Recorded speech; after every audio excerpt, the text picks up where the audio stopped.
Hello dear students. तो पिछली class में बेटा हमने देखा था अनुनाद की दूसरी अनुप्रयोग जिसका नाम क्या था बेटा, मीजोमर प्रभाव। उससे पहले अपन ने एरोमेटिकता पढ़ी थी, अनुनाद पढ़ा था। जहाँ भी आपको दिक्कत आए प्रीवियस लेक्चर में जाओ, उसको देखो, तभी आगे बढ़ना, ठीक है। आज हम लोग एक नया प्रभाव पढ़ेंगे। हमने प्रेरणिक प्रभाव और अनुनाद खत्म कर लिया, मीजोमर प्रभाव खत्म कर लिया। अब अपन पढ़ेंगे अति संयुग्मन। वेरी इंपॉर्टेंट है, ठीक है। प्रेरणिक प्रभाव को काट देंगे बहुत सारी जगह पर अति संयुग्मन की वजह से, ठीक है ना। तो आज हम लोग अति संयुग्मन स्टार्ट करते हैं बेटा। तो सभी बच्चे हेडिंग लगाएंगे अति संयुग्मन।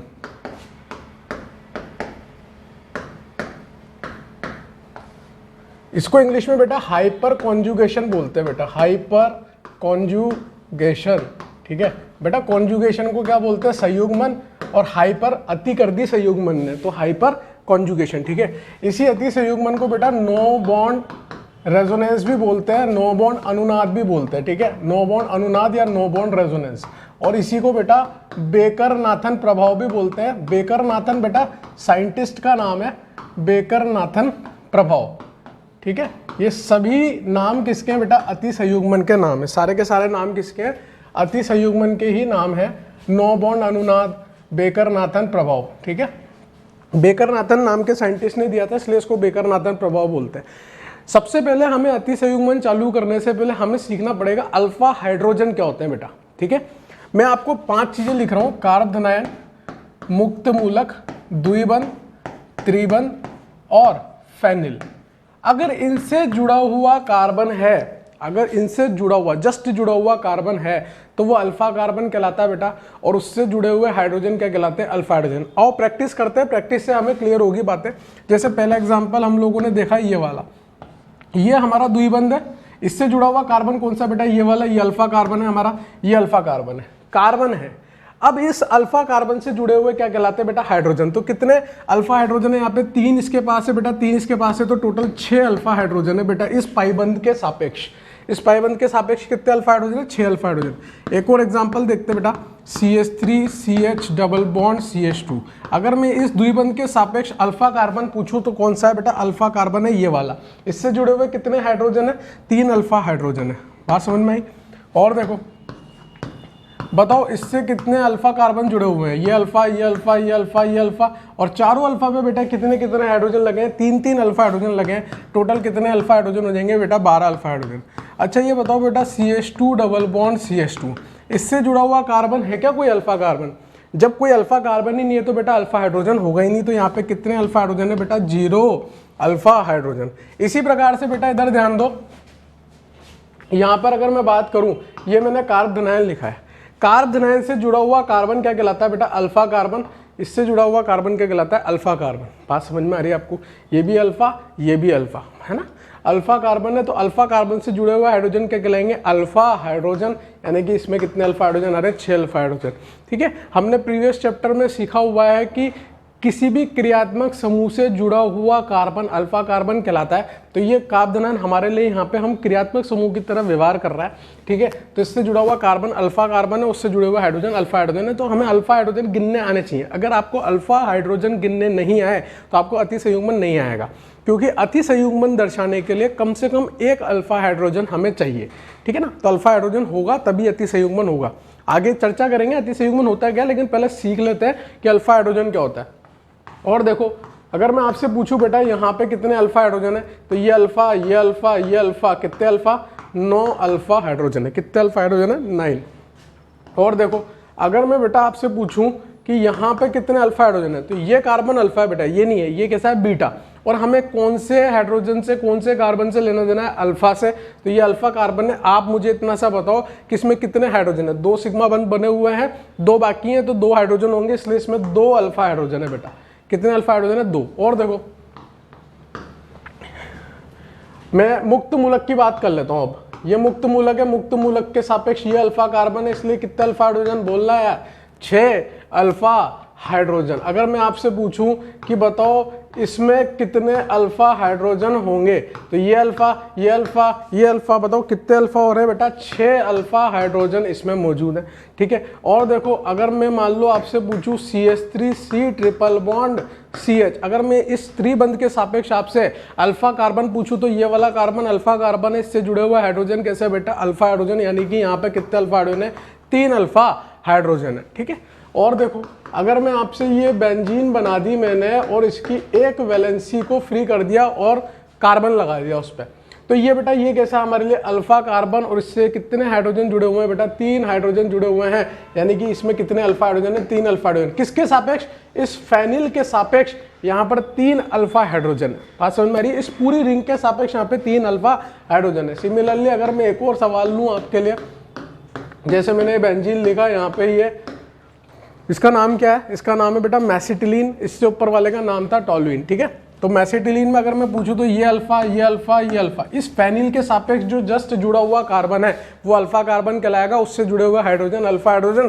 तो 3 3 6 3 9, यहाँ पे कितने अल्फा हाइड्रोजन है, 9 अल्फा हाइड्रोजन। मेरे हिसाब से आपको अल्फा हाइड्रोजन सीख गए होंगे आप कैसे निकालते हैं। अल्फा कार्बन से जुड़े हुए हाइड्रोजन अल्फा हाइड्रोजन होता है। ठीक है, और अल्फा कार्बन क्या होता है, जो धनायन मुक्त मूलक द्विबंध त्रिबंध और फेनिल के सापेक्ष जुड़ा हुआ कार्बन अल्फा कार्बन कहलाता है। बात समझ में आ रही है आपको। तो ये सब अल्फा कार्बन अल्फा हाइड्रोजन थे। यहाँ तक आप फटाफट से पोज करके नोट डाउन करो बेटा, फिर आगे बढ़ते हैं, हम अति संयुग्मन पढ़ते हैं। क्या अति संयुग्मन होता है क्या है, ठीक है, पोज करके आपको नोट डाउन करना है। चलो तो आओ हम अति संयुग्मन की चर्चा करते हैं बेटा कि अति संयुग्मन क्या होता है ना, उसकी परिभाषा पढ़ेंगे, कुछ कुछ आइटम्स लिखेंगे। पहले लिखने का काम कर लेते हैं, फिर समझने का काम करेंगे एक एक के लिए।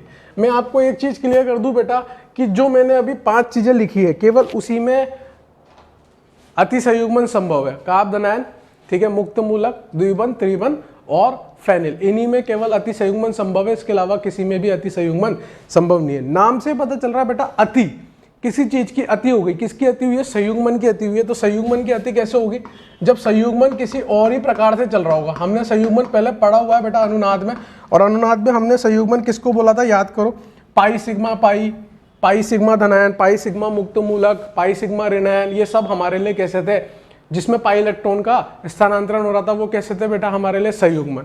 अब यहाँ पे क्या होगा बेटा, अति संयुग्मन में यहाँ सिग्मा बंध के इलेक्ट्रॉनों का पूर्ण विस्थानीकरण होगा। अनुनाद में बेटा क्या हो रहा था बेटा, अनुनाद में पाई इलेक्ट्रॉनों का पूर्ण विस्थानीकरण हो रहा था। अनुनाद और अति संयुग्मन में यही अंतर है।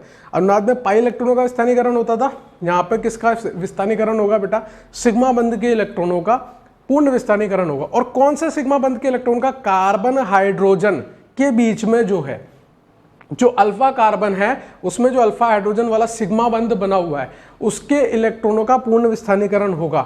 और प्रेरणिक प्रभाव में क्या था बेटा, आंशिक विस्थापन था। तीनों का अंतर समझ रहे हो आप, एक में पूर्ण विस्थानीकरण है पाई इलेक्ट्रॉन का, उसको अनुनाद बोला, एक में पूर्ण विस्थानीकरण है सिग्मा बंध के इलेक्ट्रॉनों का, उसको अति संयुग्मन बोला, और एक में आंशिक विस्थापन है सिग्मा बंध के इलेक्ट्रॉनों का, उसको प्रेरणिक प्रभाव बोला।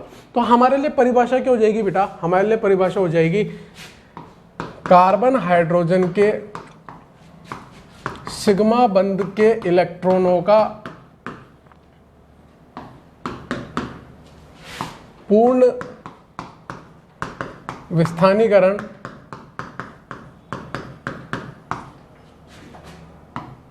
या कार्बन हाइड्रोजन के सिग्मा बंध के इलेक्ट्रॉनों का पूर्ण विस्थानीकरण या सिग्मा पी संयुग्मन,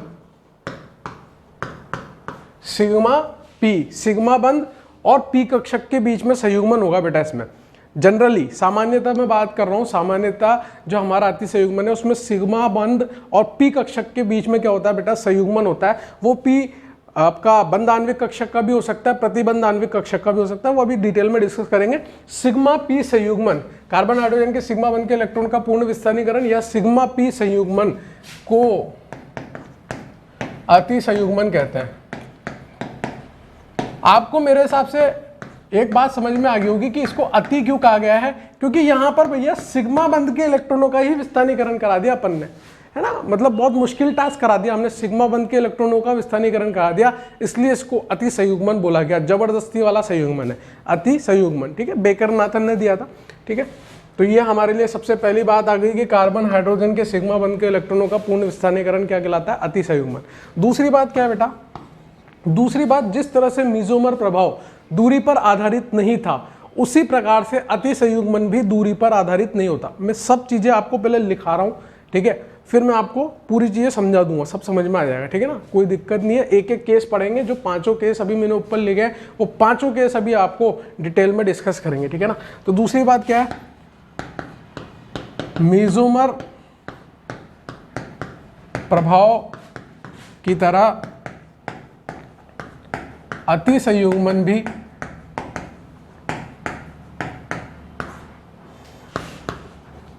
दूरी पर आधारित नहीं होता है। जिस तरह से मेसोमर प्रभाव दूरी पर आधारित नहीं था, आपको बताया था मैंने, स्थिति पर फिर भी आधारित हो जाता था। याद करो, ऑर्थोपेरा निर्देशक, मेटा निर्देशक याद आ रहा होगा आपको, ठीक है। तो मेसोमर प्रभाव दूरी पर आधारित नहीं था, उसी तरह बेटा अतिसंयुग्मन भी दूरी पर आधारित नहीं है, क्योंकि यहाँ पे जो है इलेक्ट्रॉनों का पूर्ण विस्थानीकरण हो गया बेटा।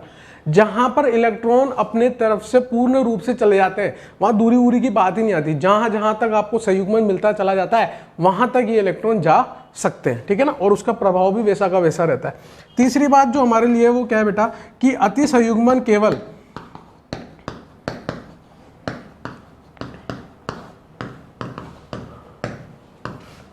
कार्बोनायन मुक्त मूलक द्विबंध त्रिबंध, शॉर्ट में एकदम, है ना, फालतू ज्यादा टाइम वेस्ट नहीं करना, और फेनिल निकाय के लिए संभव है। केवल इन निकाय के लिए हमारा अतिसंयुग्मन क्या है, संभव है बेटा, ठीक है। ये बात ध्यान रखें, अतिसंयुग्मन केवल कार्बोनायन मुक्त मूलक द्विबंध त्रिबंध और फेनिल निकाय के लिए संभव है। तीन बात हमें पता चल गई।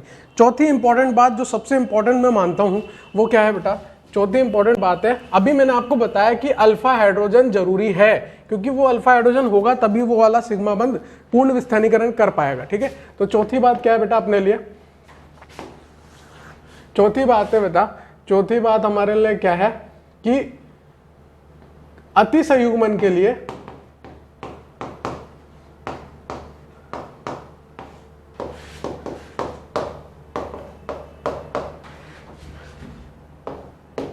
कम से कम एक अल्फा हाइड्रोजन कार्बोनायन मुक्त मूलक द्विबंध त्रिबंध, बार बार लिख रहा हूं, ठीक है, फेनिल निकाय के सापेक्ष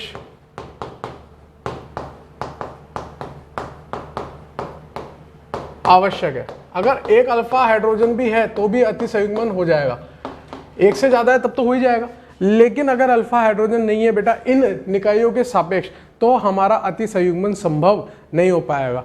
पांचवा पॉइंट क्या है बेटा, अल्फा हाइड्रोजन किसे कहते हैं, अभी मैंने आपको बता दिया कि कार्बोनायन मुक्त मूलक द्विबंध त्रिबंध और फेनिल से जुड़ा हुआ कार्बन अल्फा कार्बन कहलाता है, ठीक है। और इस अल्फा कार्बन से जुड़े हुए हाइड्रोजन अल्फा हाइड्रोजन कहलाते हैं। सिंपल है, अल्फा हाइड्रोजन के बारे में बता दिया मैंने। अल्फा हाइड्रोजन क्या होते हैं कि इन निकाय से जुड़ा हुआ कार्बन बेटा, जस्ट जुड़ा हुआ कार्बन है ना, जस्ट इससे जुड़ा हुआ कार्बन अल्फा कार्बन कहलाता है, और उस अल्फा कार्बन से जुड़े हुए हाइड्रोजन क्या कहलाते हैं बेटा, अल्फा हाइड्रोजन कहलाते हैं। बात समझ में आती है आपको, ठीक है। यहाँ तक आप पोज करके लिखें, फिर हम लोग केस नंबर 1 2 3 पढ़ेंगे। यहाँ पे काफी सारे केसेस पढ़ेंगे, एक एक करके सबको देखेंगे कि कार्बोनायन में कैसे अतिसंयुग्मन होता है, मुक्त मूलक में कैसे होता है, ठीक है। तो आओ, आप लोगों ने पोज करके लिख लिया होगा बेटा, तो हम लोग स्टार्ट करते हैं। सबसे पहला केस हमारा बेटा, टाइम वेस्ट नहीं करेंगे क्योंकि देखो आप वीडियो में हो तो वीडियो में आपके पास एक बहुत ही महत्वपूर्ण ऑप्शन है कि आप पोज करके भी देख सकते हो, ठीक है ना। Case number first, case number first क्या है बेटा, कार्बोनायन में अतिसंयुग्मन, कार्बोनायन में अतिसंयुग्मन। और ये जो कार्बोनायन में अतिसंयुग्मन होता है ना बेटा, ठीक है। ये कैसा होता है बेटा, प्लस एच प्रभाव। कैसा होता है, प्लस एच प्रभाव। इसका इफेक्ट कैसा होता है, प्लस एच होता है। कार्ब धनायन में जो अति संयुग्मन होता है वो कैसा होता है बेटा, प्लस एच होता है। जैसे मिजोमर प्रभाव होता है वो प्लस एम और माइनस एम दोनों हो सकता था, जैसे प्रेरणिक प्रभाव होता है वो प्लस आई और माइनस आई दोनों हो सकता था, उसी तरह से जो हमारा अति संयुग्मन है उसको एच से डिनोट करते हैं और वो प्लस एच और माइनस एच दोनों हो सकता है। प्लस एच जो इलेक्ट्रॉन दाता समूह हो, माइनस एच जो इलेक्ट्रॉन ग्राही समूह हो। तो कार्ब धनायन में जो अति संयुग्मन होगा उसमें कैसा प्रभाव लगेगा बेटा, प्लस एच प्रभाव लगेगा, प्लस एच प्रभाव लगेगा। और ये कैसा है बेटा, सिग्मा पी संयुग्मन बोलते हैं इसको। सबसे इंपॉर्टेंट बेटा, कार्ब धनायन में जो अति संयुग्मन होता है वो कौन सा होता है बेटा, सिग्मा पी संयुग्मन। इसके ऊपर जाने कितनी बार सवाल आ चुका है बेटा कि ये कौन सा संयुग्मन होता है, सिग्मा पी संयुग्मन होता है कार्ब धनायन में। आपसे पूछा जाएगा कार्ब धनायन में कौन सा अति संयुग्मन होता है, किन किन के बीच में होता है, तो किसके बीच में होता है बेटा, सिग्मा पी के बीच में संयुग्मन होता है। ये सवाल पूछा जा चुका है। अब देखो होता है क्या है, अभी प्रूफ कर दूंगा मैं आपको कैसे सिग्मा और पी के बीच में संयुग्मन होता है। सबसे पहला एग्जांपल हम लेते हैं CH2 पॉजिटिव, ठीक है। ये कार्ब धनायन है और ये हमारा अल्फा कार्बन है जिससे 3 हाइड्रोजन जुड़े हैं, जिनको हम क्या बोलेंगे बेटा, अल्फा हाइड्रोजन बोलेंगे। अब आप लोग ध्यान से देखो बेटा, मैं नीचे की तरफ बना रहा हूं, यहां पर मैंने ये CH3 लिखा और मैंने ये कार्ब धनायन को बढ़िया से बनाया। कार्ब धनायन का मतलब क्या है, ये रिक्त पी कक्षक है, ठीक है ना। क्या है बेटा, रिक्त पी कक्षक। अब कैसे अति संयुग्मन की संरचनाएं बनती है, याद करो। जैसे अनुनाद में क्या बनती थी, अनुनादी संरचना, इसमें क्या बनेगी, अति संयुग्मन संरचना। अनुनाद की तरह ही, अनुनाद में जैसे बनती थी तो वहां पे संयुग्मन की वजह से बनती थी, यहाँ अति संयुग्मन की वजह से बनेगी। वहां पे पाई इलेक्ट्रॉन का विस्थानीकरण होता था, यहाँ पे सिग्मा इलेक्ट्रॉन का विस्थानीकरण होगा। कैसे होगा, ये रिक्त पी कक्षक है बेटा आपका, रिक्त पी कक्षक ये सिग्मा बंध है। कभी ना कभी तो ऐसी सिचुएशन आएगी भैया कि ये सिग्मा बंध के इलेक्ट्रॉन इस रिक्त पी कक्षक के सामने आएंगे, बोलो हाँ। ये सिग्मा बंध के इलेक्ट्रॉन जो है बेटा, कभी तो ऐसी सिचुएशन आएगी कि रिक्त पी कक्षक के सामने आएंगे। जैसे ही ये इसके सामने आएंगे तो बेटा क्या होगा, ये सिग्मा बंध के इलेक्ट्रॉन इसकी ओर आकर्षित होने लग जाएंगे। भाई छोड़ेगा नहीं मौका ये। जैसे इसके सामने आया बेटा ये सिग्मा बंध के इलेक्ट्रॉन, तो ये सिग्मा बंध का इलेक्ट्रॉन क्या हुआ, रिक्त पी कक्षक अपनी ओर आकर्षित करने लग गया। और आकर्षित करते वक्त क्या सिचुएशन बनी बेटा कि ये हाइड्रोजन और ये हाइड्रोजन तो वैसा का वैसा रहा। ये सिग्मा बंध का इलेक्ट्रॉन किस में बदल जाएगा बेटा, द्विबंध में बदल जाएगा। और यहाँ पर क्या आ जाएगा, CH2, और यहाँ पर क्या आ जाएगा, ये H जो है, यहाँ से इलेक्ट्रॉन चले जाएंगे। ये वाला इलेक्ट्रॉन तो कार्बन के पास ही है, ये वाला हाइड्रोजन का जो इलेक्ट्रॉन था वो इस कार्ब धनायन के पास चले गया, इसलिए यहाँ पे बेटा द्विबंध आ गया और H+ अपनी स्थिति पर मौजूद है।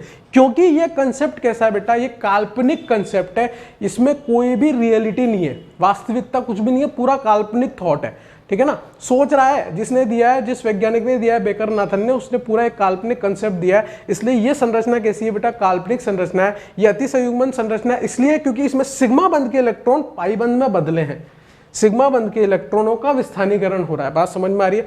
इसको नो बॉन्ड अनुनाद क्यों बोला गया, क्योंकि देखो इस संरचना में अब कोई बंध ही नहीं रहा, तो इसको क्या बोल दिया गया, नो बॉन्ड अनुनाद। जिस तरह से बेटा इस सिग्मा बंध ने इस कार्ब धनायन को इलेक्ट्रॉन दिए, हो सकता है कि ये वाला सिग्मा बंध भी कभी इस कार्ब धनायन के सामने आ जाए, हो सकता है ये वाला सिग्मा बंध भी कभी इस कार्ब धनायन के सामने आ जाए। अगर मैं इसको A बोल दूं, इसको B बोल दूं, इसको C बोल दूं, तो अभी B और C वाला तो वही का वही है, केवल A वाले ने इलेक्ट्रॉन दिए। तो अगली जो अति संयुग्मन संरचना बन सकती है हमारे लिए, वो क्या बन सकती है बेटा, यहाँ पर इस तरह से। बेटा काल्पनिक संरचना है, इसलिए हमारे जो वैज्ञानिक थे बेकर नाथन साहब ने बोला कि ये जो हाइड्रोजन है अपनी स्थिति नहीं बदलते, जहां पड़ा हुआ है वहीं पे रहने दो, ठीक है। केवल कॉपी पे बना सकते हो आप, रियलिटी में इसका कोई एग्जिस्टेंस नहीं है। यहाँ पे द्विबंध आ जाएगा, यहाँ पर CH2 आ जाएगा। फिर अगली अति संयुग्मन संरचना क्या बन सकती है बेटा, यहाँ पर HA, यहाँ पर HB, और यहाँ पर अब की बार मैंने किससे इलेक्ट्रॉन लिए बेटा, अब की बार मैंने लिए SC से। तो ये 3 अति संयुग्मन संरचना संभव है, क्योंकि यहाँ पे अल्फा हाइड्रोजन कितने थे बेटा, 3, यानी कि 3 सिग्मा बंध मौजूद थे इस कार्ब धनायन को इलेक्ट्रॉन देने के लिए। इसलिए कितनी हमारे पास अति संयुग्मन संरचना बनी, 3। बात समझ में आ रही है आपको। 3 सिग्मा बंध के थ्रू, 3 अल्फा हाइड्रोजन वाले सिग्मा बंध के थ्रू 3 अति संयुग्मन संरचना हमारे लिए आई। क्यों आई, इससे क्या हुआ बेटा, इससे ये हुआ कि ये कार्ब धनायन को स्थिरता मिल रही है, स्थायी बढ़ रहा है इसका।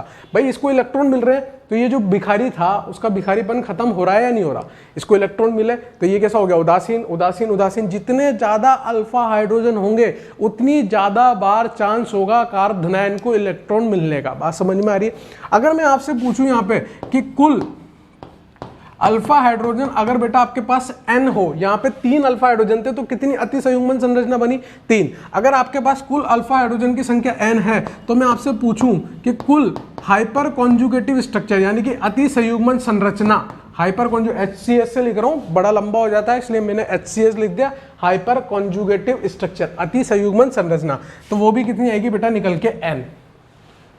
और अगर मैं आपसे एक और चर्चा करूं कि अगर मैं बोलूं आपसे स्टेबिलिटी ऑफ कार्बोनाइन, या सॉरी हिंदी का बैच है, हिंदी का भूल गया, ठीक है। अगर मैं पूछूं आपको कि कार्बोनाइन के स्थाई का क्रम पूछूं तो कार्बोनाइन का स्थाई क्या समानुपाती आ रहा है किसके, अल्फा हाइड्रोजन की संख्या के। जितनी अधिक अल्फा हाइड्रोजन की संख्या होगी उतना ज्यादा बेटा क्या होगा, कार्बोनाइन आपका स्थाई होगा। सबसे ज्यादा तो इंपॉर्टेंट यही बात है। हमें तो हाइपर कंजुगेशन क्यों पढ़ना था, क्योंकि हमें तो कार्बोनाइन की स्थिरता चाहिए, हमें तो मध्यवर्ती की स्थिरता चाहिए, हम तो उस लेवल पे बात करने वाले हैं, ठीक है। हम इस प्रभाव को क्यों पढ़ रहे हैं, क्योंकि हम इसका इस्तेमाल करेंगे। हमें इस प्रभाव से क्या लेना देना, हमें तो इसके बाद जो इससे यौगिक में बदलाव आ रहे हैं, यौगिक में इससे क्या इफेक्ट आ रहे हैं उसको पढ़ना है बेटा। उसको पढ़ने के लिए हमें ये पढ़ना पड़ रहा है। बात समझ में आ रही है। क्यों हुआ अति संयुग्मन, ये बात समझ में आई, क्योंकि यहाँ पे रिक्त पी कक्षकता उसके सिग्मा बंध के इलेक्ट्रॉन उसकी तरफ आकर्षित हो गए, और क्योंकि सिग्मा बंध के इलेक्ट्रॉन आकर्षित हुए इसलिए इसको अति संयुग्मन बोला गया।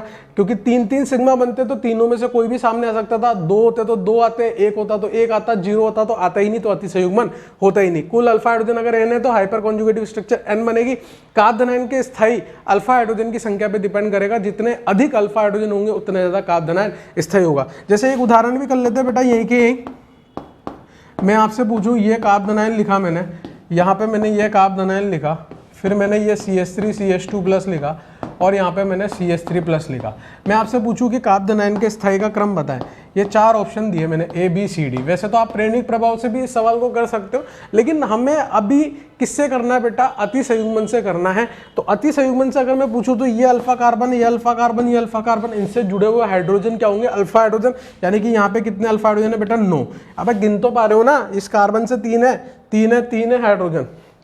यहाँ पे कितने अल्फा हाइड्रोजन, 6, यहाँ पे 3 और यहाँ पे कितने बेटा, 0 अल्फा हाइड्रोजन। अगर मैं आपसे पूछूं कि इन कार्बोनाइन की स्थिरता का क्रम लिखो तो आप क्या क्रम लिख के आओगे, A greater than B greater than C greater than D।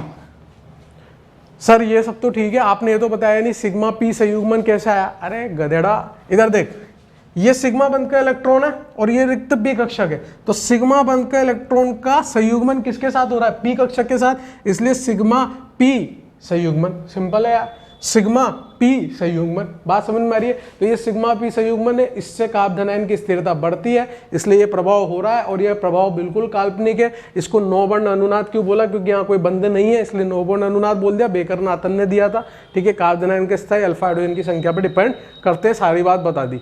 जिस तरह से हमने कार्बोनाइन के लिए पढ़ा है, कार्बन मुक्त मूलक के लिए भी उसी तरह से होगा। मैंने तो आपको कितनी बार बोल दिया कि कार्बोनाइन और कार्बन मुक्त मूलक को एज इट इज एक जैसा ही मानो, बस केवल एरो का फर्क पड़ता है, एक समांश विखंडन से बनता है, नहीं एक विषमांश विखंडन से। वो आपको सोचना है कि समांश से कौन बनता है, विषमांश से मैं पढ़ा चुका हूं। बात समझ में आ रही है। तो ये कार्बोनाइन में अति संयुग्मन था बेटा, इसको पोस्ट करके आप नोट डाउन करो, ठीक है। और मैं इस तरफ आपको बता रहा हूं कि कार्बन मुक्त मूलक में कैसे होता है, ठीक है। अच्छा एक चीज और आप इधर देखो बेटा, इसमें मैंने लिखा +H प्रभाव। मुझे प्रूव करना है कि +H कैसे है। इस कार्बोनाइन के लिए क्या ये CH3 इलेक्ट्रॉन दाता समूह का व्यवहार कर रहा है कि नहीं कर रहा, ये इलेक्ट्रॉन दे रहा है कि नहीं दे रहा, दे रहा है। किससे दे रहा है, सिग्मा बंध के इलेक्ट्रॉनों का पूर्ण विस्थानीकरण करके दे रहा है, इसलिए। और ये सिग्मा बंध के इलेक्ट्रॉनों का पूर्ण विस्थानीकरण क्या है, अति संयुग्मन, इसलिए इस ग्रुप को क्या बोलेंगे, +H प्रभाव लगा रहा है। इस कार्बोनाइन पे ये कौन सा प्रभाव लगा रहा है, +H प्रभाव लगा रहा है। बात समझ में आती है। आओ केस नंबर 2 पढ़ते बेटा। केस नंबर 2 पढ़ेंगे अपन कार्बन मुक्त मूलक के लिए कैसे होता है, ठीक है। केस नंबर 2, कार्बन मुक्त मूलक में अति संयुग्मन।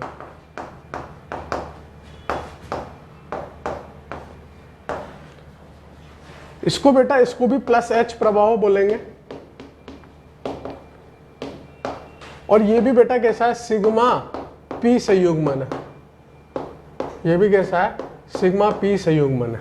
ठीक है ना, दिखता है आपको उधर तक, सिग्मा पी संयुग्मन। ये कार्बन मुक्त मूलक में अति संयुग्मन पढ़ने जा रहे हैं अपन, सिग्मा पी संयुग्मन। अगेन इसमें इंपॉर्टेंट चीज क्या है, ये सिग्मा पी संयुग्मन। आपसे पूछेगा कि कार्बन मुक्त मूलक में कौन सा अति संयुग्मन लगता है, तो आपको बताना पड़ेगा, 4 ऑप्शन दे देगा तो पूछना चाह रहा है कि सिग्मा पी लगता है, क्या लगता है। ठीक है, खैर वापस से वही घिसा पिटा एग्जाम्पल, CH3 लिया मैंने, यहां पर CH2 मुक्त मूलक ले लिया। ठीक है, अब मुझे इसकी अति संयुग्मन संरचनाएं बनानी है। मुझे ये प्रूफ करना है आपको कि प्लस एच कैसे है, मुझे ये प्रूफ करना है कि सिग्मा बी संयुग्मन कैसे है, मुझे ये प्रूफ करना है कि इसमें अति संयुग्मन कैसे हो रहा है। अगर मैं इतनी सारी चीजें प्रूफ कर दूंगा तो आपको अति संयुग्मन आ जाएगा। भाई यही तो होता है, क्यों, कैसे और कहां, जो भी मतलब। ठीक है, तो आओ सबसे पहले हम लोग स्टार्ट करते हैं कि किस तरह से होगी चीजें। यहां पर एक पी कक्षक में एक इलेक्ट्रॉन पड़ा है। पहले कितने थे बेटा, कुछ भी नहीं था, कार्बन आयन में खाली था, रिक्त था पी कक्षक। लेकिन यहाँ पे अब की बार कितने बेटा, एक इलेक्ट्रॉन है। और मैं कह रहा हूँ कि अभी भी इसका अष्टक पूर्ण नहीं है। अष्टक पूर्ण नहीं है तो अभी भी ये किसकी तरह व्यवहार कर रहा है, इलेक्ट्रॉन ग्राही समूह की तरह व्यवहार कर रहा है। इसको इलेक्ट्रॉन की अभी भी आवश्यकता है। हाँ, ये उतना भिखारी नहीं है जितना कार्बन आयन था, लेकिन भिखारी की कोई डेफिनेशन थोड़ी ना होती है। भिखारी तो भिखारी होता है, ऐसा थोड़ा ना अमीर भिखारी गरीब भिखारी, ये भी भिखारी वो भी भिखारी। ठीक है, तो आप कार्बन मुक्त मूलक को बिल्कुल कार्बन आयन की तरह मान सकते हो। वापिस से बेटा ये क्या करेगा, ये सिग्मा बंध के जो इलेक्ट्रॉन्स हैं, कभी ना कभी तो ऐसा होगा बेटा जब इस अधूरे पी कक्षक है ना, इसको बोल सकते हैं हाफ फिल्ड होता है, हाफ फिल्ड है ना, अधूरा पी कक्षक है, रिक्त तो है नहीं। अपना अष्टक पूर्ण करने के लिए ये क्या, इस हाइड्रोजन कार्बन हाइड्रोजन के बीच का जो सिग्मा बंध है उसके इलेक्ट्रॉन को अपनी ओर क्या करेगा बेटा, अपनी ओर ये आकर्षित करेगा। बोलना है यार, जैसे इसके सामने होगा अपनी ओर आकर्षित करेगा तो कौन सा इलेक्ट्रॉन जाएगा, कार्बन का तो बेटा वहीं का वहीं रहेगा, हाइड्रोजन का एक इलेक्ट्रॉन जाएगा यहाँ पे पाइबंध बनाने। अरे यार बताओ ना, हाइड्रोजन का इलेक्ट्रॉन जाएगा क्या, नहीं, क्योंकि यहाँ पे एक इलेक्ट्रॉन पहले से मौजूद है। तो मुझे सिर्फ कार्बन का इलेक्ट्रॉन चाहिए और पहले से जो इलेक्ट्रॉन है वो दोनों आपस में मिलकर बना लेंगे और हाइड्रोजन अपना इलेक्ट्रॉन खुद ही ले लेगा। तो जो पहली हमारी अति संयुग्मन संरचना बनेगी वो यहाँ पे द्विबंध बन गया बेटा। अब की बार बताओ, हाइड्रोजन ने अपना इलेक्ट्रॉन, भाई मैंने क्या बोला था कि यहाँ पर समांश विखंडन होगा, कार्बन आयन में क्या होता है, विषमांश विखंडन, यानी कि हाइड्रोजन अपना इलेक्ट्रॉन लेके निकल लेगा, कार्बन अपना, दोनों अपना अपना लेके निकल लेंगे। कार्बन का एक इलेक्ट्रॉन और इस कार्बन का एक इलेक्ट्रॉन मिलकर द्विबंध बना लेंगे। तो यहाँ हाइड्रोजन पे क्या बच जाएगा बेटा, हाइड्रोजन मुक्त मूलक। जिस प्रकार से इस हाइड्रोजन के लिए हुआ है उसी प्रकार से इन हाइड्रोजनों के लिए भी हो सकता है। तो अगली अति संयुग्मन संरचना अगर बेटा मैं लिखूंगा तो क्या लिखूंगा, C डबल बॉन्ड CH2, यहाँ पर ये H और H तो ऐसा का ऐसा पड़ा हुआ है, यहाँ पे हाइड्रोजन मुक्त मूलक। और अगर अगली लिखूंगा तो क्या लिखूंगा, यहाँ पे हाइड्रोजन, यहाँ पे हाइड्रोजन, हाइड्रोजन मुक्त मूलक, डबल बॉन्ड CH2। मतलब ये तो वही केस आ गया, सेम टू सेम जो कार्बन आयन के साथ हो रहा था वही मुक्त मूलक के साथ हो रहा है। अगर मैं आपसे पूछूं कि कुल अल्फा हाइड्रोजन यदि n है तो कुल अति संयुग्मन संरचना कितनी बनेगी, n। अगर अल्फा हाइड्रोजन की संख्या n है तो कुल अति संयुग्मन संरचना कितनी बनेगी, n। बात समझ में आ रही है क्या आप लोगों को, ये अति संयुग्मन संरचना है, ये अति संयुग्मन संरचना है, ये अति संयुग्मन संरचना है। वही नो बॉन्ड अनुनाद हो रहा है, सिग्मा पी संयुग्मन कैसे हो रहा है, ये सिग्मा बंध का इलेक्ट्रॉन रिक्त पी कक्षक नहीं, सॉरी अधूरे पी कक्षक में अपने इलेक्ट्रॉन दे रहा है, इसलिए इसको भी क्या बोलेंगे, सिग्मा पी संयुग्मन। ये जो है इस कार्बन मुक्त मूलक के अष्टक को पूर्ण करने में मदद कर रहा है ये समूह, यानी कि ये किसकी तरह व्यवहार कर रहा है, ये व्यवहार कर रहा है बेटा इलेक्ट्रॉन दाता समूह की तरह। और क्योंकि सिग्मा बंध के इलेक्ट्रॉनों का पूर्ण विस्थानीकरण हो रहा है इसलिए इसका कौन सा प्रभाव लगेगा, प्लस H प्रभाव। अति संयुग्मन के थ्रू इलेक्ट्रॉन देने वाला क्या कहलाता है, प्लस H कहलाता है। अगर मैं आपसे पूछूं कि कार्बन मुक्त मूलक के स्थायी की बात करूं, ठीक है ना, तो कार्बन मुक्त मूलक के स्थायी जो है वो किसके समानुपाती आ जाएगा बेटा, जितने ज्यादा अल्फा हाइड्रोजन की संख्या होगी, अल्फा हाइड्रोजन की संख्या जितनी अधिक होगी उतना ज्यादा कार्बन मुक्त मूलक स्थायी होगा। ठीक है, तो एक इंपॉर्टेंट बात यहां से ये निकल के आई। सवाल इससे होंगे, सवाल किससे होंगे बेटा, कार्बन मुक्त मूलक किससे है, अल्फा हाइड्रोजन की संख्या। सवाल इससे होंगे, सिग्मा पी संयुग्मन वाला सवाल आएगा। ठीक है, एक और उदाहरण ले लेते हैं, यहाँ पे सेम टू सेम वही वाला चिपका देते हैं जो पहले चिपकाया था, वो कार्बन आयन के लिए था, ये मुक्त मूलक के लिए, यहाँ पे मुक्त मूलक यहाँ पर मुक्त मूलक और ये मुक्त मूलक, ठीक है। 4 एग्जाम्पल ABCD आपको बताना है कि स्थायी का क्रम क्या होगा मुक्त मूलक के लिए। आप प्रेरणिक प्रभाव से भी इस सवाल को कर सकते हो, लेकिन कहीं कहीं पे आपको ऐसा मौका दूंगा मैं जहां आपका प्रेरणिक प्रभाव फेल हो जाएगा। एक्चुअल में जो बेकर नाथन ने प्रेक्षक किया था, जो बेकर नाथन ने ऑब्जर्व किया था, वो यही चीज़ ऑब्जर्व की थी। अगर चीज़ें इंडक्टिव इफेक्ट यानी कि प्रेरणिक प्रभाव से सॉल्व हो जाती तो अतिसंयुग्मन पिक्चर में ही नहीं आता। अभी बताएंगे बेकर नाथन ने क्या ऑब्जर्व किया था, लेकिन पहले समझ तो लें अतिसंयुग्मन क्या है, बाद में समझें। ये अल्फा, ये अल्फा, ये अल्फा, कितने अल्फा, 9 अल्फा, ये अल्फा, ये अल्फा, कितने अल्फा, 6 अल्फा, ये अल्फा, 3 अल्फा, और यहाँ पे कितने बेटा, 0 अल्फा। अगर मैं आपसे यहाँ पे ऑर्डर पूछूं तो आप ऑर्डर तुरंत चीख चीख के बोल रहे होंगे, A greater than B greater than C greater than D। ये किसका ऑर्डर आया बेटा, किसका क्रम आया, इस कार्बन मुक्त मूलक के स्थायी का क्रम आया। बात समझ में आती, सिंपल है बिल्कुल कार्बोनाइन की तरह। जो इंपॉर्टेंट बातें वो मैंने बता दी कि सिग्मा P संयुग्मन है, कार्बोनाइन के स्थायी अल्फा हाइड्रोजन की संख्या पे डिपेंड कर रहे हैं, ठीक है। इतनी सी बातें हैं, ज़्यादा हार्ड कुछ भी नहीं है। ये CH3 किसकी तरह व्यवहार कर रहा है, इलेक्ट्रॉन दाता समूह, सिग्मा 1 के इलेक्ट्रॉनों का पूर्ण विस्थानीकरण हो रहा है, इसलिए बेटा ये कैसा है, +H प्रभाव। तो मैंने आपको कार्ब धनायन और कार्बन मुक्त मूलक के लिए बता दिया कि ये क्यों आकर्षित कर रहा है, ये भी बता दिया। भाई भिखारी है तो भिखारी को इलेक्ट्रॉन चाहिए, ठीक है। केस नंबर फर्स्ट आपने नोट डाउन कर लिया होगा पोज करके, पहले केस नंबर 2 भी आप पोज करके नोट डाउन कर लो। मैं केस नंबर 3 बता रहा हूं बेटा आपको, आप जब तक नोट डाउन करते रहो, मैं यहाँ पे मिटा के केस नंबर 3 डिस्कस करता हूँ। मैंने आपको कार्ब धनायन के लिए बता दिया बेटा, सबके लिए बताएंगे, सबके लिए, कार्ब धनायन के लिए, मुक्त मूलक के लिए बता चुका हूँ। अब नेक्स्ट जिसका नंबर है वो क्या है, द्विबंध। और द्विबंध बताने के बाद मैं त्रिबंध नहीं बताऊंगा, क्योंकि द्विबंध और त्रिबंध बिल्कुल एक जैसे ही काम करेंगे, ठीक है ना। केस नंबर 3, केस नंबर 3 क्या है बेटा, द्विबंध में अतिसंयुग्मन, या फिर अपन इसको एल्कीन में अतिसंयुग्मन भी बोल सकते हैं, ठीक है ना। द्विबंध में अतिसंयुग्मन, अगेन ये कैसा होगा बेटा, ये +H होगा, और इसमें क्या लग रहा होगा बेटा, इसमें सोचने वाली बात है, यहां पर हो रहा होगा बेटा सिग्मा पाई एंटी बॉन्डिंग संयुग्मन। यहां पर थोड़ा सा बदलाव हुआ है बेटा, ठीक है, यहां पर थोड़ा सा बदलाव हुआ है, ये बहुत इंपॉर्टेंट बात है, ठीक है ना। सिग्मा और कौन से इलेक्ट्रॉन है बेटा, यहां पर पाई प्रतिबंध आणविक कक्षक संयुग्मन है, ठीक है। अभी इसको डिस्कस करते हैं, ठीक है, यहां तक लिखो आप पहले। द्विबंध में अतिसंयुग्मन, या फिर आप इसको क्या लिख सकते हो बेटा, एल्कीन में अतिसंयुग्मन भी लिख सकते हो, ठीक है ना। द्विबंध हो जाए एल्कीन हो जाए, दोनों एक ही बात है। एल्कीन में अतिसंयुग्मन कैसे होगा, तो वापस वही केस लेते हैं अपन, CH3 CH double bond CH2। अरे सर बहुत देर हो गई आपको बेवकूफ बनाते हुए, पहले रिक्त पी कक्षक आ गया था, पहले अधूरा पी कक्षक आ गया था, अब यहाँ पे कैसे प्रूफ करोगे, यहाँ तो सबका अष्टक भी पूर्ण है, कैसे आप प्रूफ करोगे कि भैया यहाँ पे अतिसंयुग्मन होगा या ये इलेक्ट्रॉन खींचेगा। भैया सब प्रूफ कर दूंगा, यहाँ खड़ा हूँ तो ऐसे थोड़ा ना खड़ा हूँ, प्रूफ करने आया हूँ, आओ। आपने बेटा एक चीज पढ़ी होगी कि ये जैसे एक टॉफी है, टॉफी मतलब है ना, ये दोनों जुड़ेंगे तो ये क्या बनाएंगे, टॉफी बनाएंगे, इस तरह का कुछ सुना है आपने ऐसा, अकार्बनिक रसायन में पढ़ा होगा। ये इलेक्ट्रॉन है ना, दोनों आपस में पी कक्षक आपस में मिलेंगे तो क्या बनेगी बेटा, इस तरह की टॉफी बनेगी। तो ये तो क्या होता है बेटा, बॉन्डिंग मॉलिक्यूलर ऑर्बिटल यानी कि बंद आणविक कक्षक, और ये क्या होता है बेटा, anti bonding molecular orbital, anti bonding molecular orbital यानी कि प्रतिबंध आणविक कक्षक कहलाता है। यानी कि बंद आणविक कक्षक तो भरा हुआ है और प्रतिबंध आणविक कक्षक कैसा है, खाली। अब आओ उधर, ये CH3 लिखा हुआ है। अब देखो ऐसा नहीं है, पाइबंद बहुत सारे लोग कैसे बनाते हैं, मैं आपको यहाँ पे लिख रहा हूँ, फिर मैं मिटा दूंगा ना।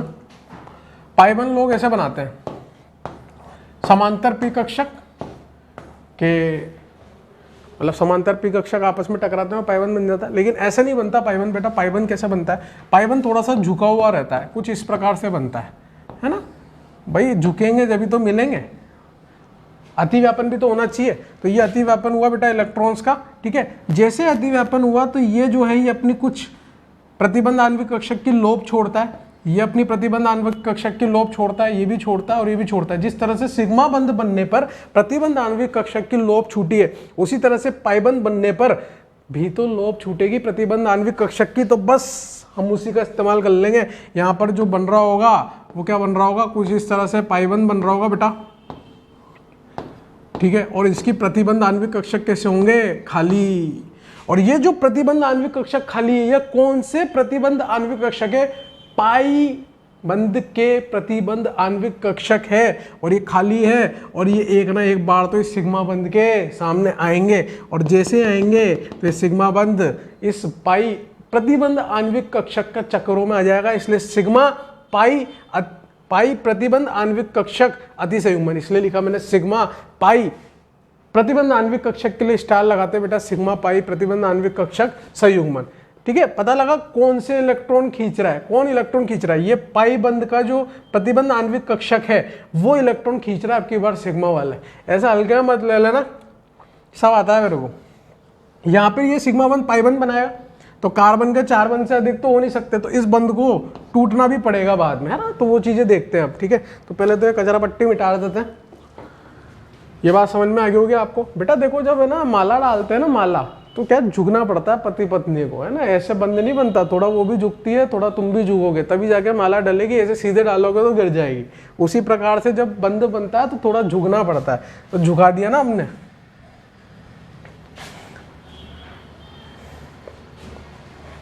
खैर, जो हमारा पहला अतिसंयुग्मन संरचना है वो क्या बनेगी बेटा, यहाँ पर द्विबंध आएगा, यहाँ पे धनायन आएगा, क्योंकि ये सिग्मा बंध के इलेक्ट्रॉन कहाँ गए बेटा, यहाँ पर गिर गए। यहाँ पर गिर गए तो कार्बन के 5 बंध तो हो नहीं सकते, तो कौन से बंध टूटेगा, पाई बंध टूटेगा। पाई बंध टूटेगा तो यहाँ पर क्या जाएगा बेटा CH, और यहाँ पर क्या जाएगा CH2 ऋणायन। ऐसा करने से बताओ, ये जो पाई बंध के इलेक्ट्रॉन है इसमें इलेक्ट्रॉन घनत्व बढ़ा या नहीं बढ़ा, इलेक्ट्रॉन घनत्व बढ़ा, बिल्कुल बढ़ा। यानी कि ये जो पीछे वाला CH3 का ग्रुप है, ये जो अल्फा कार्बन है और ये जो अल्फा हाइड्रोजन है, ये अल्फा हाइड्रोजन अल्फा कार्बन के बीच में जो सिग्मा बंध है किसकी तरह काम कर रहा है, इस पाई बंध के लिए इलेक्ट्रॉन दाता समूह की तरह काम कर रहा है। इसलिए CH3 कैसा समूह है बेटा, +H प्रभाव लगा रहा है, क्योंकि सिग्मा बंध के इलेक्ट्रॉनों का विस्थानीकरण हो रहा है। किस किस के बीच में संयुग्मन है, सिग्मा बंध और इस पाई बंध की प्रतिबंध आणविक कक्षक के बीच में संयुग्मन है, इसलिए सिग्मा पाई प्रतिबंध आणविक कक्षक बोला गया। समझ में आया इसमें कैसे अतिसंयुग्मन हो रहा है। अब ये तो पहली संरचना बनेगी, बाकी के 2 आइटम भी पड़े हुए हैं, तो उनकी वजह से भी बनेगी बेटा। और दूसरी प्रतिबंध आणविक कक्षक क्या बनेगी, दूसरी अतिसंयुग्मन संरचना क्या बनेगी, यहाँ पर H, यहाँ पे प्लस, यहाँ पे H, double bond CH CH2 ऋणायन, और तीसरी क्या बनेगी बेटा, ये वाली बनेगी, double bond CH CH2 minus. यानी कि जितने अल्फा हाइड्रोजन होंगे उतनी ज्यादा बार पाई बंध में इलेक्ट्रॉन घनत्व बढ़ रहा होगा, और इलेक्ट्रॉन घनत्व बढ़ रहा होगा तो पाई बंध में जो है उसकी स्थाई बढ़ रही होगी। तो मैं यहाँ पे कह सकता हूं क्या, कि अगर मेरे को बताना है कि एल्कीन का स्थाई किसके सीधे समानुपाती है, directly proportional to alpha hydrogen की संख्या के। जितने ज्यादा अल्फा हाइड्रोजन होंगे उतनी ज्यादा बार एल्कीन में इलेक्ट्रॉन घनत्व बढ़ेगा, और इलेक्ट्रॉन घनत्व बढ़ेगा तो उतनी ज्यादा बार एल्कीन में स्थाई बढ़ेगा। इसलिए ये अल्फा हाइड्रोजन की संख्या पे डिपेंड करता है। समझ में आया कैसे अतिसंयुग्मन। मेरे को तो एक चीज प्रूव करनी थी, एक तो ये सिग्मा पाई कैसे होता है प्रतिबंध आणविक कक्षक, और कैसे इलेक्ट्रॉन आकर्षित होते हैं वो प्रूव करना था। कैसे पाई बंध के उसमें क्या बोलते हैं मजबूती आती है वो प्रूव करना था, ठीक है।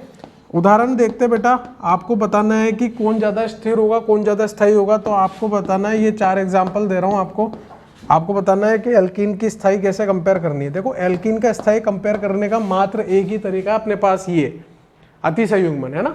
अतिसंयुग्मन से एल्कीन के सवाल ज़्यादातर होते हैं, अनुनाद से भी होंगे, लेकिन ज़्यादातर सवाल किससे होंगे बेटा, अतिसंयुग्मन से, ठीक है। बाकी के लिए तो अपने पास बहुत सारे तरीके हैं।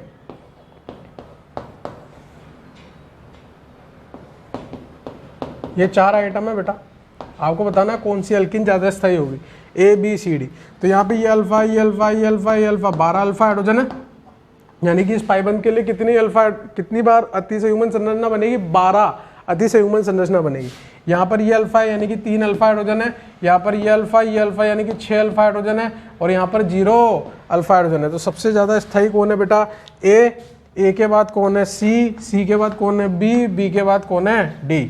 ये किसका क्रम लिखा है मैंने बेटा, एल्कीन के स्थायी का क्रम लिखा है। सबसे ज़्यादा A, फिर C, फिर B, फिर D, क्योंकि A 12 अल्फा हाइड्रोजन थे, C में 6 थे, B में 3 थे और डी में 0 अल्फा हाइड्रोजन थे। बात समझ में आ रही? इस तरह से बेटा एल्कीन में अति संयुग्मन होता है। ये केस नंबर 3 था हमारा, है ना। ये भी इंपॉर्टेंट है, इसमें इंपॉर्टेंट चीजें क्या है वो मैंने आपको बता दिया, ठीक है। इसके ऊपर अपन बहुत सारे क्वेश्चंस करेंगे बेटा, और इतने क्वेश्चन करेंगे तो हमारे को क्लियरिटी वैसे आ जाएगी कि किस प्रकार के अति संयुग्मन में एल्कीन के क्वेश्चन आते हैं, ठीक है ना। अब यहाँ पे अपन केस नंबर 4 पढ़ते हैं, जिसमें हम फेनिल के लिए देखेंगे। त्रिबंध के लिए मैं नहीं बता रहा, क्योंकि त्रिबंध में बिल्कुल एल्कीन की तरह ही होगा, एल्काइन के अंदर बिल्कुल एल्कीन की तरह होगा, तो टाइम वेस्ट करने का कोई मतलब नहीं है। नेक्स्ट अपन जो पढ़ने वाले हैं बेटा वो क्या है, केस नंबर 4,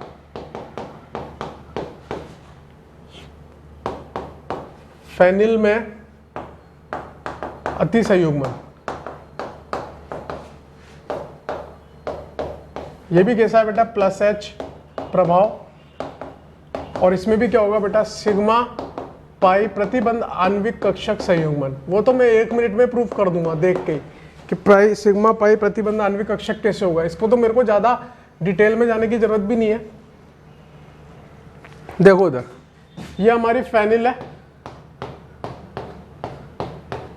और यहाँ पर ये वही CH3 समूह लगा हुआ है। मेरे को तो 1 अल्फा हाइड्रोजन से लेना देना है, या 3 लग रहे हैं, कोई दिक्कत नहीं है, उससे कोई फर्क नहीं पड़ता। मुझे कम से कम 1 अल्फा हाइड्रोजन चाहिए। अगर वो नहीं होगा तो भैया ये पूरा जो भी कांड हुआ है कुछ भी नहीं होगा। समझ में आ रही है बात, ठीक है।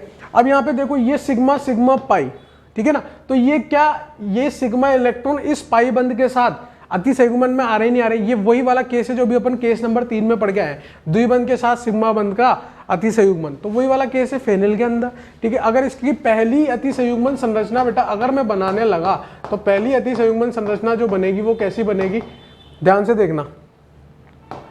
पहले तो मैं ये बंध तोड़ रहा हूं ताकि आप लोगों को ज्यादा डाउट नहीं आए।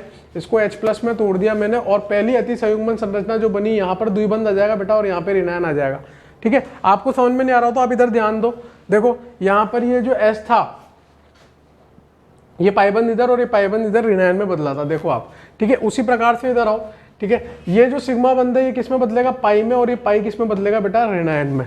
तो वही किया है मैंने। तो पहली अति संयुग्मन संरचना जो हमारी बनी वो ये बनी, ठीक है। फिर दूसरी अति संयुग्मन संरचना क्या बनेगी। अब ये वाले जो इलेक्ट्रॉन है बेटा, मुझे ये बताओ कि ये जो ऋणायन आया है ये कौन से इलेक्ट्रॉन है, सिग्मा बंध के इलेक्ट्रॉन है। ये जहां जहां तक संयुग्मन होगा वहां तक छेड़छाड़ करके आएगा, और उन सारी संरचनाओं को अपन किस में काउंट करेंगे, अति संयुग्मन संरचना में काउंट करेंगे बेटा, क्योंकि ये कौन से इलेक्ट्रॉन है, सिग्मा बंध वाले इलेक्ट्रॉन थे। तो ये ऋणायन यहाँ पे जाएगा, ये यहाँ पे आएगा, तो बेटा इसको तो छेड़ा नहीं मैंने, ठीक है। अभी केवल इसी हाइड्रोजन के लिए चर्चा चल रही है, अभी दूसरे हाइड्रोजन को छेड़ा ही नहीं मैंने, केवल इसी हाइड्रोजन के सिग्मा बंध की चर्चा चल रही है। पहले ये पूरा अपना छेड़छाड़ करते हुए आएगा, उसके बाद आगे बढ़ेंगे।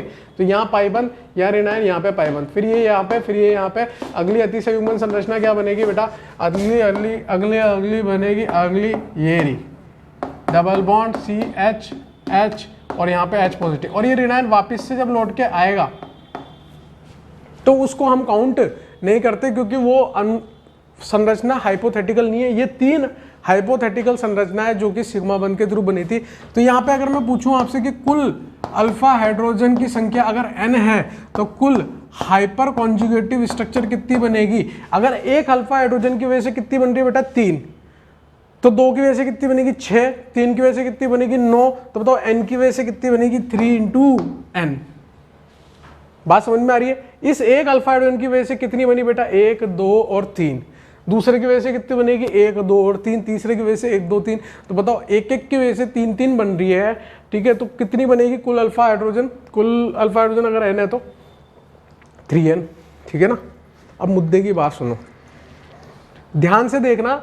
इस हाइड्रोजन की वजह से बेंजीन में इलेक्ट्रॉन घनत्व बढ़ रहा है या कम हो रहा है, बढ़ रहा है ना भाई, ऋणायन आ रहा है। कहाँ पे बढ़ रहा है, ऑर्थो पे और पैरा पे। कहाँ पे बढ़ रहा है, ऑर्थो पे और पैरा पे। यानी कि ये CH3 इस बेंजीन वाले के लिए किसका काम कर रहा है, इलेक्ट्रॉन दाता समूह। लेकिन अब की बार इलेक्ट्रॉन कौन से वाले आ रहे हैं, सिग्मा बंध के आ रहे हैं, वो भी पूर्ण रूप से। यानी कि ये कौन सा केस है, अति संयुग्मन वाला केस है। पहली बात तो ये अति संयुग्मन केस है, समझ में आ गया। इसका कौन सा प्रभाव लगेगा, इस बेंजीन पे +H प्रभाव लगेगा। कौन सा लगेगा भाई, +H प्रभाव लगेगा, क्योंकि सिग्मा बंध के इलेक्ट्रॉन आए हैं। कहाँ पे इलेक्ट्रॉन घनत्व बढ़ाया ज्यादा कर, ऑर्थो पे और पैरा पे। तो याद करो, मीजोमर प्रभाव में मैंने आपको बताया था कि सारे प्लस एम वाले, सारे माइनस एम वाले, ऑर्थो पैरा निर्देशित वाली बात याद आ रही है? तो यहीं पे मैं उस बात को खत्म कर देता हूँ बेटा, ताकि टाइम वेस्ट नहीं होगा, यहाँ के समझ में भी आ जाएगा। तो यहाँ पे ऐसे लिखते हैं कि सारे प्लस एच समूह, मतलब सारे प्लस एच से मेरा मतलब है जिनके पास कम से कम एक अल्फा हाइड्रोजन तो हो। सारे प्लस एच समूह बेंजीन वाले के लिए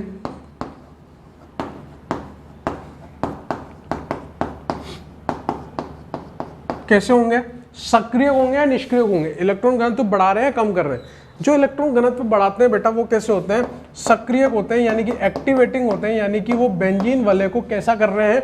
और ज्यादा क्रियाशील बना रहे हैं किसी इलेक्ट्रोफाइल जिसमें इलेक्ट्रॉन्स की कमी है उस अभिकर्मक के प्रति। तो आने वाले इलेक्ट्रोफाइल को, जो आने वाला इलेक्ट्रोफाइल है ऐसा प्रजाति जिसमें इलेक्ट्रॉन्स की कमी है, पता वो कहाँ जुड़ना पसंद करेगा? इस प्लस एच ग्रुप की वजह से, इसके ऑर्थो पे या पैरा पे, क्योंकि चार्ज कहाँ पे आ रहा है, आवेश कहाँ पे बढ़ रहा है, घनत्व कहाँ बढ़ रहा है, ऑर्थो पे और पैरा पे, तो कहाँ चिपकना पसंद करेगा? ऑर्थो पैरा पे। सक्रिय के और प्लस एच वाले समूह कहाँ पे निर्देशित करेंगे? ऑर्थो पैरा निर्देशित होते हैं बेटा। कैसे होते हैं? ऑर्थो पैरा निर्देशित। निर्देशित बोल लो, निर्देशक बोल लो, एक ही बात है। यानी कि सारे प्लस एच समूह, प्लस एम वाले कैसे होते थे? सक्रिय होते थे, और कैसे होते थे? Ortho para. माइनस एम वाले कैसे होते थे? निष्क्रिय होते थे और मेटा निर्देशित होते थे। और हेलोजन वाले कैसे होते थे? निष्क्रिय होने के बावजूद ऑर्थो पैरा निर्देशक होते थे। यहाँ पर कैसा है? प्लस एच वाले समूह कैसे हैं? सक्रिय हैं और ऑर्थो पैरा निर्देशित है आने वाले इलेक्ट्रोफाइल के लिए। ठीक है ना? इसमें क्या आपके दिमाग में आ रहा होगा सर इसमें भी निष्क्रियक और मेटा निर्देशित हो सकते हैं क्या? बिल्कुल हो सकते हैं। हालांकि वो आपके सिलेबस में नहीं है, लेकिन फिर भी मैं आपको बता दूंगा हल्का फुल्का आइडिया। वैसे तो ये 4 केस ही आपके सिलेबस में है, लेकिन व्युत्क्रम अतिसंयुग्मन भी होता है, रिवर्स हाइपर कॉन्जुगेशन, व्युत्क्रम अतिसंयुग्मन भी होता है। और वो व्युत्क्रम अतिसंयुग्मन जो है वो आप लोगों के सिलेबस में नहीं है, लेकिन फिर भी क्या है कि सवाल इधर उधर से घुमा फिरा के वो डाल ही देता है। भाई अतिसंयुग्मन लिख दिया तो कुछ भी आ सकता है, इसलिए मैं आपको पढ़ा दूंगा व्युत्क्रम अतिसंयुग्मन क्या होता है। ठीक है, सबसे पहले आप यहाँ तक नोट डाउन करो। चलो हाँ भाई, तो ये केस नंबर 4 है बेटा। ठीक है ना? केस नंबर 4 में बेटा सबसे इंपॉर्टेंट बात ये भी थी, ठीक है ना, ये बहुत काम आएगी अपने आगे चल के, कि सारे प्लस एच समूह जो है बेंजीन वाले के लिए कैसे हैं? सक्रिय के और आने वाले इलेक्ट्रोफाइल को ऑर्थो पैरा निर्देशित करते हैं। अब मैं आपको व्युत्क्रम अनुपाती भी सिखा देता हूँ कि क्या होता है। ठीक है ना? केस नंबर 5 बना के उसको मैं बता देता हूँ आपको कि कैसे व्युत्क्रम अनुपाती होता है।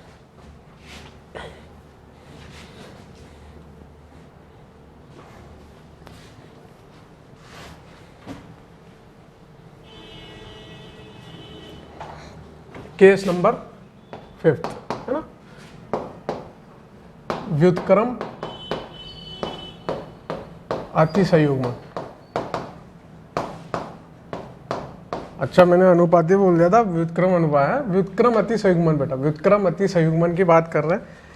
तो इसका कौन सा प्रभाव होगा? माइनस एच इफेक्ट है ना, माइनस एच की बात कर रहे हैं अपन व्युत्क्रम अतिसंयुग्मन में। ज्यादा इतना इंपॉर्टेंट नहीं है, लेकिन समझने के लिए समझ सकते हैं। ठीक है, व्युत्क्रम अतिसंयुग्मन जो है बेटा वो हैलोजन की वजह से आता है। पहले अपन कार्बन हाइड्रोजन सिग्मा बंध की बात कर रहे थे, अब की बार अपन किसकी बात करेंगे बेटा? कार्बन हैलोजन सिग्मा बंध की बात करेंगे। तो कार्बन हैलोजन सिग्मा बंध की बात कर रहे हैं हम, एल्कीन के लिए बात करते हैं। जनरली ये एल्कीन के लिए होगा और फेनिल के लिए होगा, बाकी अपन किसी के लिए भी इसकी चर्चा नहीं करेंगे, केवल एल्कीन और फेनिल के लिए अपन इसकी चर्चा करेंगे। ठीक है, अब यहाँ पर देखो कार्बन क्लोरीन में पहले हाइड्रोजन लगा हुआ था, तो हाइड्रोजन की विद्युत ऋणता कैसी थी बेटा? कम थी। लेकिन क्लोरीन की विद्युत ऋणता अब ज्यादा है, और विद्युत ऋणता ज्यादा है तो वो इलेक्ट्रॉन तो आसानी से छोड़ने वाला है नहीं, तो वो खींच जरूर लेगा। तो खींच लेगा तो बेटा ये इलेक्ट्रॉन इसके फेवर में और ये यहाँ पर आ जाएगा। तो पहली अतिसंयुग्मन संरचना जो बनेगी व्युत्क्रम वाली, वो कौन सी बनेगी? यहाँ पर बेटा Cl पे माइनस आ जाएगा, यहाँ पे डबल बॉन्ड CH और यहाँ पे CH2 धनायन। ऐसा करने से बताओ जो पाई इलेक्ट्रॉन का घनत्व वो कम हो रहा है, बढ़ रहा है? कम हो रहा है बेटा। यहाँ पर देखो आवेश कौन सा आ गया? धनायन। यहाँ पर बेइज्जती हो गई किसकी? हमारे द्विबंध की। तो बेइज्जती हो गई तो ये किसकी तरह व्यवहार कर रहा है बेटा? खींचने वाला व्यवहार कर रहा है, इलेक्ट्रॉन ग्राही समूह की तरह व्यवहार कर रहा है, सिग्मा बंध के थ्रू खींच रहा है, इसलिए इसको क्या बोला गया? माइनस एच प्रभाव। ये तो पहली व्युत्क्रम अतिसंयुग्मन संरचना थी। जिस तरह से इस Cl ने किया वैसे ये 2 Cl भी कर सकते थे। और अगर चलो मैं बना देता हूँ, है ना, वैसे जरूरत नहीं है। यहाँ पर Cl minus Cl double bond CH CH2 धनायन। जितने ज़्यादा अल्फा स्थिति पर आपके क्लोरीन या एक्स समूह लगे होंगे, हैलोजन समूह, उतने ही ज़्यादा यहाँ पर व्युत्क्रम अतिसंयुग्मन लगेगा, -H प्रभाव लगेगा और एल्कीन की बेइज्जती होगी, उतना ही ज़्यादा वो अस्थायी महसूस करेगा। तीसरी कौन सी होगी बेटा? तीसरी ये वाली होगी, ठीक है ना। मेरे को एल्कीन से इतना लेना देना नहीं था, ठीक है, एल्कीन से मुझे इतना लेना देना नहीं था। ये व्युत्क्रम अतिसंयुग्मन समझाने के लिए एल्कीन थोड़ा आसान पड़ता है, मेरे को लेना देना है फेनिल से। मैं फेनिल में आपको बताना चाह रहा हूँ, जिससे क्या है मैं आपको वो वाली बात बता पाऊँ, निष्क्रियक और मेटा निर्देशित वाली, ठीक है ना। तो ये तो बेटा व्युत्क्रम अतिसंयुग्मन एल्कीन में था, अब मैं फेनिल में बता रहा हूँ। तो केस नंबर 5 का फर्स्ट केस कर लेना, क्योंकि इतना इंपॉर्टेंट नहीं है, इसलिए अपन ऐसे छठा केस बना के नहीं पढ़ेंगे, ठीक है। अब इधर आ जाओ, केस नंबर 5 का सेकंड पार्ट बता रहा हूँ फेनिल के लिए, है ना। कैसे फेनिल की बेइज्जती होगी, कैसे अंदर से उसके इलेक्ट्रॉन को ऐसे खींच के ले आएगा बाहर, ठीक है। तो सेकंड केस कौन सा बेटा? फेनिल वाला, ठीक है ना।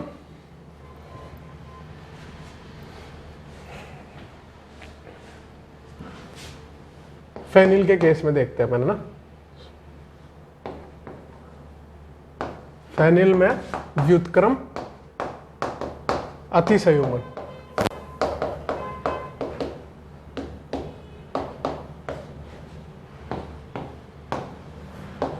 ठीक है। तो यहाँ पर ये बेंजीन रिंग लगाई मैंने, बेंजीन पे मैंने क्या किया, एक संयोजकता को फ्री करके यहाँ पर 3 क्लोरीन लगा दिया बेटा मैंने। और जैसे ही 3 क्लोरीन लगाए बेटा, ये पाई सिग्मा सिग्मा वही वाला केस है जो द्विबंध वाला है। तो ये क्लोरीन अपने इलेक्ट्रॉन खींच लेगा यहाँ पर, तो ये पाईबंध इधर आ जाएगा, ठीक है। कौन से इलेक्ट्रॉन खींचे? सिग्मा बंध के इलेक्ट्रॉन खींचे बेटा, पूर्ण रूप से खींच लिए, अधूरा काम नहीं किया, उसने पूरा काम किया है। जो पहली व्युत्क्रम अतिसंयुग्मन संरचना, ध्यान से सुने, व्युत्क्रम अतिसंयुग्मन संरचना जो पहली निकल के आएगी वो कौन सी आएगी बेटा? यहाँ पे Cl, यहाँ पे Cl- और यहाँ पर धनायन।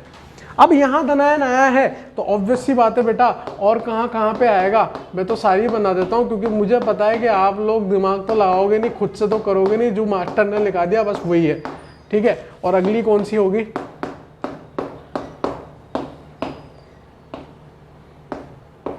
ज़्यादा चापलूसी वापलूसी करता नहीं मैं बच्चों की, ठीक है ना।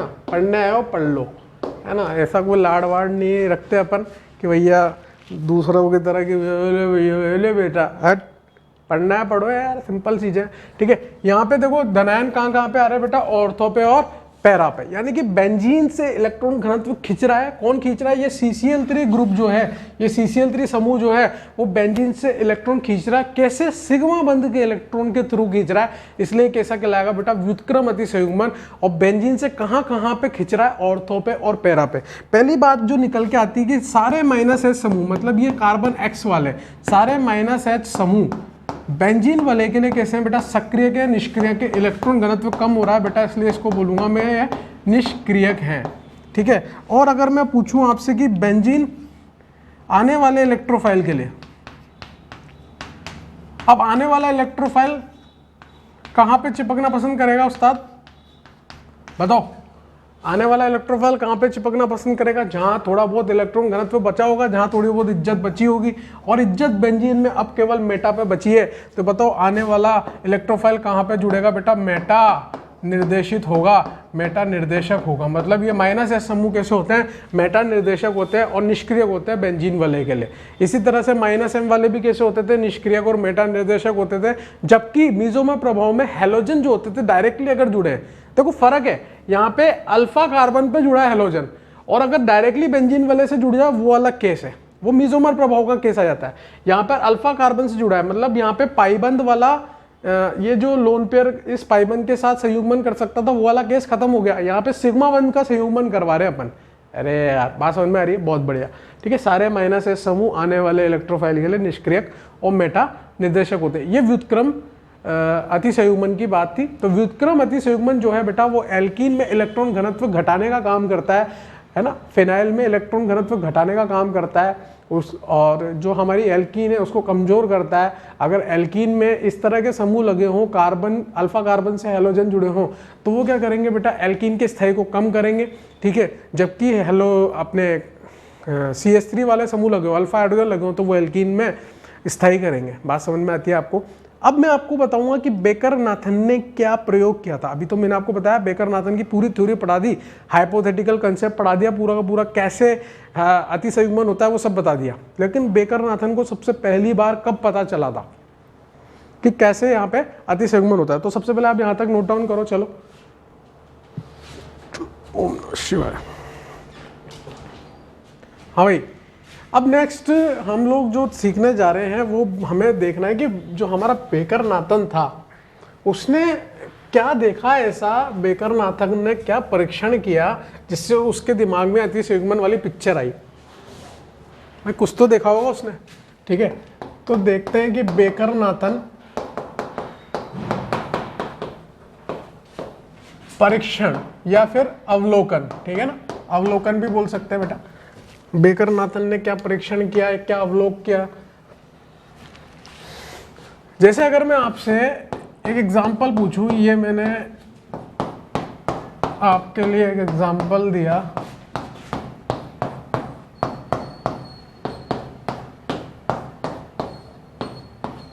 ये ए है, ये बी है, ये सी है, ये डी है बेटा, ठीक है।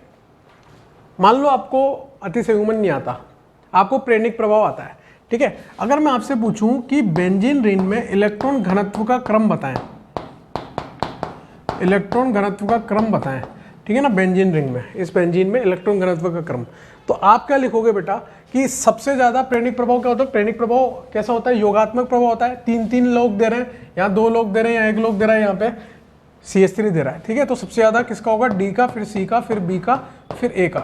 ये किससे आंसर दिया अपन ने? इंडक्टिव इफेक्ट यानी कि प्रेरणिक प्रभाव से।